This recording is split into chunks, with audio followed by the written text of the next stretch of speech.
Everybody say it with me. Overcoming seasons of crisis. Say it louder. Come on, even those in the back, say it with strength. Overcoming seasons of crisis. Now, when you repeat it again, emphasize the word seasons. Let's do it one more time. Overcoming seasons of crisis. Today we are going to focus on something essential, understanding the keys to overcoming times of stress and crisis. We are going to learn how to rise above the storms that come our way and how to do it with confidence, with clarity, and with hope. Everybody, say it with me again. Seasons of crisis. Now this is important, please pay close attention, and if you can take notes, do it, because what you are about to hear has the power to keep your heart steady and your mind in peace.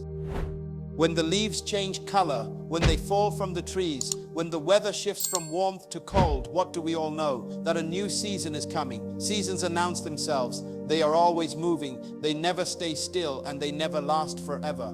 Here is the first truth that you must hold on to. Nothing is permanent except God and His promises. Say it aloud. Nothing is permanent except God and His promises. Now tell the person next to you, nothing is permanent except God and His promise. And now tell yourself, nothing is permanent except God and His promises. You should give thanks to God for that truth, because it is the very foundation of peace during uncertainty. This is not just a motivational phrase. This is a divine promise. God Himself guarantees that nothing in this life will remain the same. Ecclesiastes chapter 3 verse 1 says, to everything there is a season and a time for every purpose under heaven. Say it aloud with me. To everything there is a season. Again, to everything there is a season. One more time, to everything there is a season. God is reminding us that everything is temporary. Whatever you are facing right now, it is only a season. It cannot last forever. And that is not just information. That is a promise. And when you really understand this, your faith becomes unshakable, because you can look at the storm and declare, it came, but it came to pass.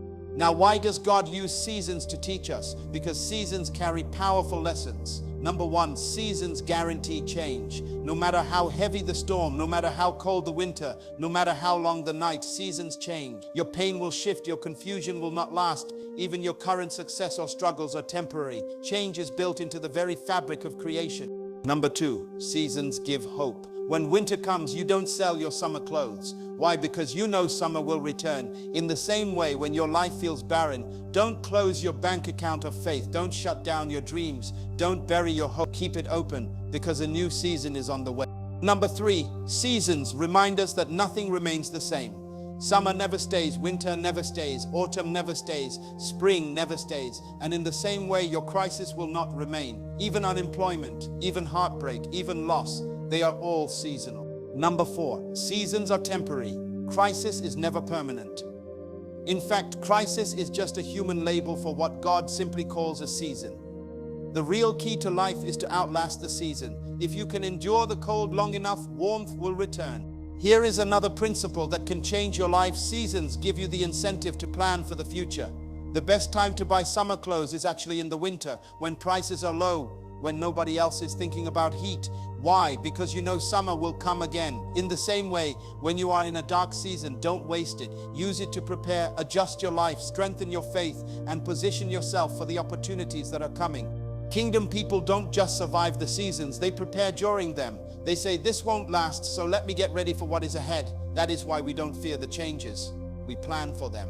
Everything in life moves in cycles. Day and night, cold and heat, seed time and harvest. All of them are seasonal, but God remains the Rock of Ages. Why is He called the Rock of Ages? Because ages pass, but He stays the same. The age of lack passed, the age of confusion passed, the age of crisis passed, but the Rock of Ages never moved. That is why your faith must rest on Him, not on the season. And here is a warning you must always remember. Never respond permanently to a temporary problem. One of the greatest dangers in crisis is making permanent decisions based on temporary pain. Never quit on life because of a season. Never destroy your relationships. Never abandon your calling. Never end your hope because of something that will not last. Suicide, despair, quitting. These are permanent responses to temporary conditions. Instead, keep your faith alive, because the Word of God says, to everything there is a season.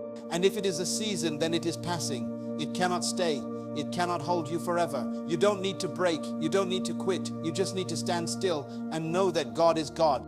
Now listen carefully, because this will give you peace in every crisis. A crisis is not a permanent condition. It is not forever. It is not eternal. It is only a season. And seasons always move. They cannot remain still. They cannot lock you in forever. Think about the hurricanes that come across the ocean. Sometimes the news says the storm is moving at 15 miles per hour. That means it will pass quickly. Other times it slows down to 2 miles per hour and you know it will linger. But no matter what, storms always move. They always pass. And the same is true with whatever you are going through. It came, but it came to pass. You are stronger than the wind. You are more durable than the storm because your life is built on the rock of ages. That rock does not move when seasons change. That rock is Christ, and his promises remain steady even as everything else shifts. This is why you must not panic during the storm. God never promised you that he would remove the storm immediately. What he promised is that he will keep you steady in the middle of it. When Israel was trapped between Pharaoh and the Red Sea, God told them, "Stand still and see the salvation of the Lord." Sometimes the greatest act of faith is not to move in panic, but to stand firm in confidence, knowing that the season will pass. And here is something very practical. Never treat a temporary situation as if it were final. Do not burn bridges. Do not throw away your future. Do not make decisions that lock you into despair, because every crisis is seasonal. If you lose a job, it is seasonal. If you face loss, it is seasonal. If you go through pain, it is seasonal. God says to everything there is a season. Now let's look deeper into this truth. Ecclesiastes chapter 3 says, "There is a time to weep and a time to laugh." If you are weeping today, do not despair, because laughter is scheduled to return. It is part of the rhythm of life. And if you are laughing today, don't be surprised if tears come tomorrow, but even those tears will not last. Seasons. There is a time to mourn and a time to dance. Mourning will not stay forever. Dancing will return. There is a time to gain and a time to lose. And sometimes loss is not punishment, it is preparation. God will allow you to lose something small so he can trust you with something bigger. He will close one chapter in order to open another. You see, evidence of God's blessing is not measured by whether you are always in abundance, because the Bible says there is a time to have and a time to lose. That means even loss can be part of God's design to test your faith and prepare you for something greater. Some of you have misinterpreted your season. You thought you were cursed, but in reality you are being trained for promotion. There is also a time to keep and a time to throw away. Sometimes the season requires you to let go of certain friendships, certain habits, or even certain possessions, not because they are evil, but because they cannot go with you to the next level. Some people can survive the crisis with you, but they cannot handle the blessing that is coming after it. Do not be afraid to release what is temporary in order to embrace what is eternal. Genesis 8:22 gives us another promise. As long as the earth remains, seed time and harvest, cold and heat, summer and winter, day and night will never cease. That means you can always expect change. If you are in the night, hold on, because the day is guaranteed to come. If you are in the cold of winter, hold on, because summer is already on its way. This is why kingdom people live with peace when the world is in panic. We are not shaken by what others call crisis, because we understand it is just a season. And our faith is not in the season, it is in the rock that never moves. Ezekiel 34 says, "I will send down showers in their season, and there will be showers of blessing." Notice that even blessings come in seasons. That means when blessings flow, you must enjoy them with gratitude, but not put your trust in them, because the showers are seasonal. The only thing permanent is God himself. This is why Psalm 1 says, "Blessed is the man who delights in the law of the Lord. He shall be like a tree planted by rivers of water that brings forth fruit in its season." Notice, not every day, not every moment, but in its season. There are times when the tree has no fruit, but it is still alive because its roots are planted by the water. You may be in a season where you see no visible results, but your roots are still alive in God. Do not despise that season. Fruit will come, but only in its time. This is the perspective of faith. Seasons do not last. They move, they shift, and they pass. But God remains, his promises remain, and your life is anchored in him. A crisis is simply an event over which you have no control. Let me repeat that so it sinks deep. A crisis is anything that happens that you cannot control and that you did not cause. That is why people panic, because they are facing something they cannot manage. But just because you cannot control the event does not mean you have lost all control. You are always in control of one thing: your perspective. You cannot choose the crisis, but you can choose how you interpret it. And that choice makes the difference between despair and hope, between collapse and growth. When you see from the kingdom perspective, you realize this cannot last because it is only a season. And if it is only a season, then I can outlast it. This is why suicide is so tragic. Suicide is a permanent solution to a temporary problem. People take their lives when they believe the season will never change. But the truth is, no season stays forever. You may be in the night, but day is guaranteed to come. You may be in the winter, but summer is guaranteed to return. This knowledge is what keeps your spirit steady when the world around you is falling apart.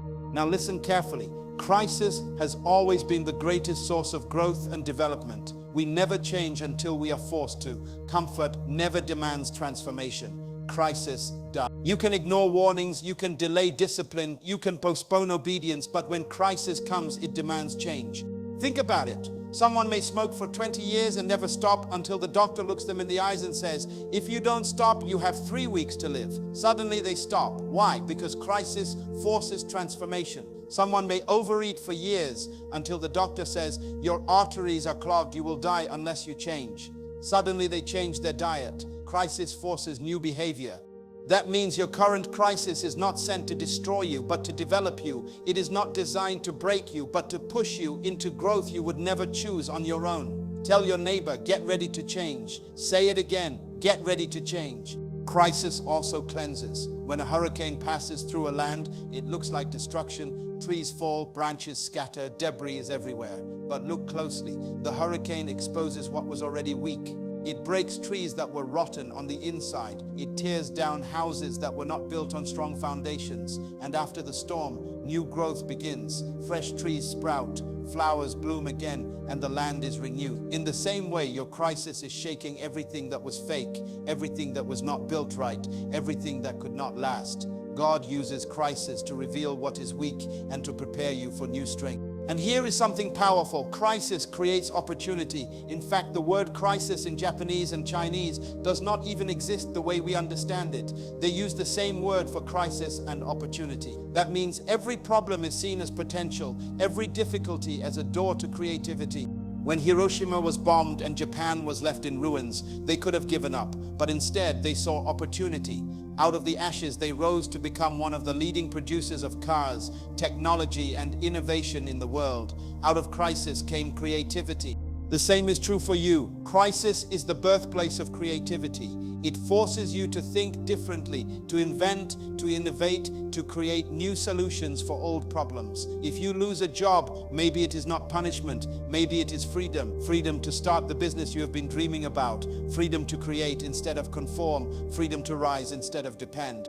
That is why you should not curse the crisis. It may be the very thing God is using to push you into your destiny. Every problem carries within it the seed of opportunity. Say it aloud, opportunity. Say it again, opportunity. From now on, when people ask you how you are doing, don't complain, tell them, opportunity.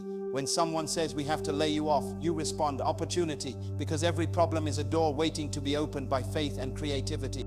This is why kingdom people do not fear crisis. We look at it differently. The world sees disaster, but we see development. The world sees hopelessness, but we see opportunity. Because we know that God is not shaken, His throne is not moved, His promises are not cancelled. And if the rock of ages is steady, then the season must serve us, not destroy us. Let me make this even clearer. Crisis is the birthplace of creativity. Every invention you admire today was born out of a problem that demanded a solution. Airplanes were born because man was tired of being limited to the ground. Electricity became common because people grew weary of darkness. Medicine advanced because sickness created desperation. Necessity is the womb of invention, and crisis is what makes necessity urgent. This is why some of the most successful businesses in the world were not created in times of comfort, but in times of pressure. When economies collapse, entrepreneurs rise. When systems fail, innovators emerge. Crisis unlocks the creativity you did not know you had. It pushes you to think, to explore, to risk, to attempt what you would have never tried before. Now here is the secret. While the world complains in a crisis, kingdom-minded people create. While others panic, we plan. While they see obstacles, we see opportunities. That is why Jesus could sleep in the middle of the storm. Everyone else was terrified, but he understood something they did not. The storm was only temporary, and storms always pass. You see, creativity is not luxury, it is survival. And God placed within you the capacity to create. He made you in His image, and the first thing we know about God is that He is a creator. That means you carry His DNA, and in every crisis, your creative spirit is activated. Do not suppress it with fear, release it with faith. Think of Joseph in the Bible. His crisis began when his own brothers sold him into slavery. Then he was thrown into prison for a crime he did not commit. But in that crisis, his creativity emerged. He used the gift of interpreting dreams, and that gift opened the door to Pharaoh's palace. Within one day, he went from prisoner to prime minister. Crisis became the platform for his creativity and promotion. What about Moses? His crisis began when Pharaoh ordered the death of every Hebrew baby boy. His mother hid him in a basket, and that crisis became the opportunity for Moses to be raised in Pharaoh's own house, trained in leadership and positioned to deliver his people. Crisis created the very environment that developed his destiny. And let's not forget David. When the Philistines brought out Goliath, the entire army of Israel saw a crisis. They saw a giant too strong to defeat, but David saw opportunity. He said, "Who is this uncircumcised Philistine that he should defy the armies of the living God?" Where others saw disaster, David saw destiny. That one crisis launched him from shepherd boy to national hero. The same principle applies to you. The thing that looks like your greatest challenge may be the very platform God will use to reveal your gift. The giant standing in front of you is not blocking your destiny, it is introducing you to it. That is why you must never waste a crisis. Do not spend it only in fear, in complaining, in retreating. Use it. Ask yourself, what can I learn from this? What can I build in this? What new idea is God trying to stir inside me through this? Because every crisis is God's invitation to innovation. And here is something even deeper. Crisis tests your foundation. When the winds blow and the rains fall, you find out whether your house was built on sand or on rock. Crisis does not destroy a strong foundation. It reveals it, and when you come through, you realize you are stronger than you thought. That is why James wrote, "Count it all joy when you face trials of many kinds, because the testing of your faith produces perseverance." Crisis is not your enemy, it is your trainer. Now let's shift to the mindset you must carry in every crisis, because what matters most is not the storm outside of you, it is the attitude inside of you. People collapse not because of the crisis itself, but because of how they interpret it. That is why Solomon wrote, "As a man thinks in his heart, so is he." Your attitude is your real condition. Your attitude is the real battlefield in every crisis. You can't control the storm outside, but you can control the climate inside. That is why kingdom people remain peaceful when chaos surrounds them. They understand that crisis is temporary and faith is permanent. You cannot let your circumstances dictate your confidence. Let me explain this carefully. Crisis brings fear, anxiety, and despair. It can make you feel small, powerless, and hopeless. But the question is, will you allow that fear to dictate your actions, or will you rise above it? Will you make decisions based on panic or on purpose? Because your purpose is not limited by your problems. Your calling does not pause because of difficulty. Think about Daniel. When he was thrown into the lion's den, the crisis was real. There was no human solution, but Daniel's faith controlled his response. He didn't panic, he didn't argue, he didn't try to negotiate. He trusted God, and God shut the mouths of the lions. Crisis cannot defeat the one whose spirit is aligned with God's promise. Now here's the key principle. Your response determines the outcome of the crisis. If you respond in fear, you remain trapped. If you respond in faith, you unlock opportunity. Your thoughts create your reality. If you meditate on fear, fear will dominate. If you meditate on hope, hope will dominate. That is why it is so important to guard your mind during a season of difficulty. Let me give you practical steps. First, do not entertain negative thoughts longer than necessary. Acknowledge the challenge, then shift your focus. Second, speak life. Your words carry power. Proverbs 18:21 says, "Death and life are in the power of the tongue." If you speak despair, despair multiplies. If you speak hope, hope grows. Third, surround yourself with faith-minded people. Crisis is contagious, but so is faith. You need a community that encourages, prays, and builds you up. Here's another truth. Every crisis is also a teacher. There is a lesson hidden inside. If you fail to learn it, the crisis will repeat. But if you learn, you graduate. That is why King Solomon wrote in Ecclesiastes 3, "To everything there is a season. Every crisis has a purpose." It is shaping you, refining you, preparing you for what is next. Let's get practical with this. You may be experiencing loss in your career, your health, or your finances. Don't just cry about it. Analyze it. Ask, what is this crisis teaching me? What skill can I develop now? What habit must I change? How can I position myself for what is next? The answers are in the crisis. It is not punishment, it is preparation. Remember Joseph, his crisis in prison taught him leadership, patience, and strategy. That crisis prepared him for Pharaoh's palace. Remember David, facing Goliath trained him in courage and faith. Remember Moses, his early life in exile taught him empathy, vision, and resilience. So here is your declaration. I will not be defeated by temporary circumstances. I will not allow fear to control me. I will see the lesson. I will take the opportunity, and I will rise above the season. Say it with me. I will rise above the season. One more time. I will rise above the season. And now this is critical. While you are rising, you must act. Faith without action is dead. Prayer without effort is incomplete. Vision without planning is wasted. Every crisis requires a response. You must move, even if it is small steps. Even if you are unsure, take the first step. The next step will become clear. The next and the next, until the crisis becomes the platform for your breakthrough. Lastly, remember this. God is never late, but He is always on time. Seasons may feel long and crises may feel endless, but God's timing is perfect. Nothing catches Him by surprise. You are not being punished. You are being prepared. You are not forgotten. You are being positioned. Keep your faith steady, your thoughts disciplined, and your actions aligned with your purpose. Now let's talk about creativity in crisis. Every crisis demands a new approach, a fresh perspective. You cannot solve old problems with old methods. If you keep doing the same thing, you will keep getting the same results. That is why crisis is actually an invitation from God to think differently, to innovate, to create. Listen carefully. Opportunity is hidden inside difficulty. The Japanese and the Chinese understand this instinctively. They do not have a word for crisis. The word they use is opportunity. When disaster strikes, they don't panic. They strategize. When resources are limited, they invent. When systems collapse, they innovate. This is not luck. It is vision applied in the midst of challenge. Now apply this principle to your own life. Maybe you lost a job, a client, or an investment. That is not the end. That is a call to create something new. You must look at the challenge and say, what is God calling me to build that I could not have built before? Crisis forces ingenuity. Crisis forces problem solving. Crisis forces courage. Here's another key. Crisis also produces resilience. You discover what you are truly capable of when pressure comes. A diamond is not formed without pressure. Gold is refined by fire. Your character is strengthened in the furnace of trials. Do not despise the pressure. Embrace it as a teacher.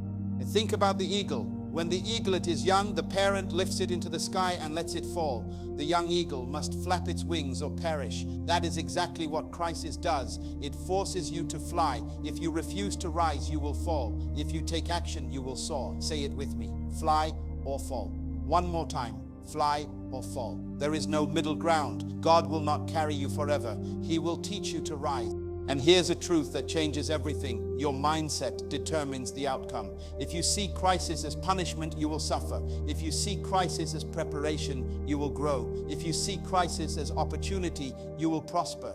Your perception shapes your destiny. Kingdom people train their minds to see the hidden possibilities in every difficulty. So when trouble comes, do not ask why me. Ask what can I learn? What can I build? How can I grow? That shift in perspective changes your response from fear to faith, from despair to creativity, from limitation to innovation. Remember, every problem is a potential business. Every challenge is a chance to innovate. Every obstacle is a platform for your breakthrough. But it requires courage. It requires imagination. It requires faith that God has not abandoned you and that your current struggle is only temporary. So declare with me. I will see opportunity in every challenge. I will create solutions where others see problems.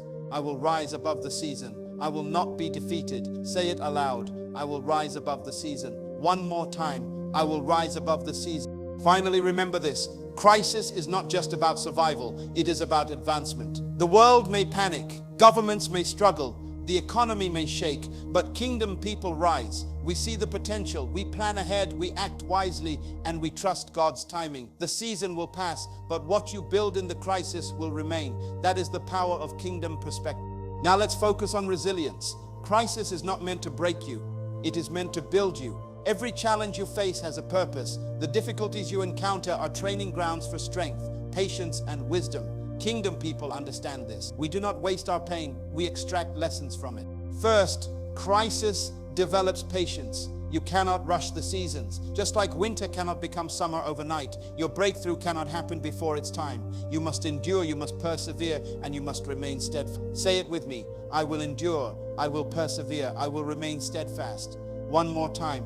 I will endure, I will persevere, I will remain steadfast. Second, crisis strengthens your character. Every obstacle tests your faith, your integrity, and your courage. When everything around you shakes, your response reveals who you truly are. Will you give up, or will you rise stronger? Remember, storms do not last forever, but the character you develop in the storm lasts a lifetime. Third, crisis positions you for blessings. God allows seasons of difficulty to prepare you for the next level. Just like soil must be plowed before it can produce a harvest, your life may need to go through a period of upheaval before fruitfulness comes. If you stay faithful in the hardship, you will enter your season of abundance. Fourth, crisis teaches discernment. When things fall apart, you learn who is truly loyal and what is genuinely valuable. Some people who were close in good times may drift away, and that is God's way of preparing you for better relationships, better opportunities, and better environments. Say it with me. I will discern what is valuable. I will let go of what is temporary. I will prepare for what is eternal. Fifth, crisis develops your creativity. You are forced to think differently, to find new solutions, to innovate, to invent. Some of the greatest ideas in history were born out of necessity, out of challenges, out of impossible circumstances. Kingdom people do not see crisis as the end. We see it as the beginning of new possibilities. Now hear this, nothing is wasted. Your tears, your prayers, your struggles, they are all building something inside of you. You may not see it now, but God is shaping you, teaching you, and strengthening you. Every setback is a setup for a greater comeback. Say it loud, my setback is my setup. One more time, my setback is my setup. Crisis also teaches faith. Faith is not just believing when things are easy. Faith is trusting God when things seem impossible. Kingdom people live by faith, not by sight. We do not measure our circumstances. We measure our trust in God. Say it with me. I live by faith, not by sight. One more time. I live by faith, not by sight. Finally, crisis gives you perspective. You learn that life is temporary, that seasons change, and that nothing lasts forever except God and His promises. You begin to value what truly matters, to invest in what truly lasts, and to focus on what brings eternal results. This is the wisdom of kingdom living. So declare it now. I will grow through my crisis. I will develop patience, strength, creativity, and faith. I will prepare for my season of blessing. I will rise above the temporary, and I will hold fast to God's promises. Say it loud. I will rise above the temporary. One more time. I will rise above the temporary. Now let's bring it all together. Seasons of crisis are not meant to defeat you. They are meant to define you. Every trial, every hardship, every moment of uncertainty is shaping you into the person God created you to be. Remember this. Nothing is permanent except God and His promises. Say it with me. Nothing is permanent except God and His promises. One more time. Nothing is permanent except God and His promises. Your crisis is temporary. Your struggle is temporary. Your disappointment is temporary. Your breakthrough is coming. Your restoration is coming. Your harvest is coming. Everything has a season, and God's timing is perfect. Do not give up. Do not despair. Do not quit. Keep your faith strong. Keep your heart focused. Keep your eyes on the Lord. Take a moment and declare it. I will not be defeated. I will not be discouraged. I will rise above this season. I will outlast this crisis. I will thrive in the next season. Say it louder. I will rise above this season. One more time. I will rise above this season. Crisis always brings opportunity. It teaches patience, strengthens character, develops creativity, and positions you for blessing. It forces you to rethink, to plan, to innovate, and to grow. Kingdom people see the hidden purpose in every hardship. Kingdom people know that faith, not fear, will carry them through. Say it with me. I see the purpose. I trust the process. I walk by faith. Look around you. Stand firm. The storms may rage, but the rock of ages stands unshaken. The waves may crash, but the foundation of Christ is eternal. You are not alone. You are not abandoned. You are not defeated. You are a kingdom person, a child of God, a bearer of light in every darkness. Now lift your voice and declare it boldly. I am more than a conqueror. I overcome every challenge. I overcome every crisis. I overcome every fear. I overcome every obstacle. I overcome every limitation. Say it louder. I overcome every crisis. One more time. I overcome every crisis. Remember these final truths. Seasons change. Nothing is permanent except God and His promises. Crisis is temporary. Faith is your foundation. Growth comes through adversity. Blessings follow trials. Opportunity is born in difficulty. Your breakthrough is near. Your harvest is coming. You are steady even when the season moves. You are prepared even when the world shakes. You are victorious even in the storm. So stand tall, keep your eyes on God, and face the next season with courage, hope, and unwavering faith. This is your time. This is your moment. You will rise, you will prosper, you will flourish. Say it loud one final time. I will rise, I will prosper, I will flourish, I will overcome every crisis. Amen.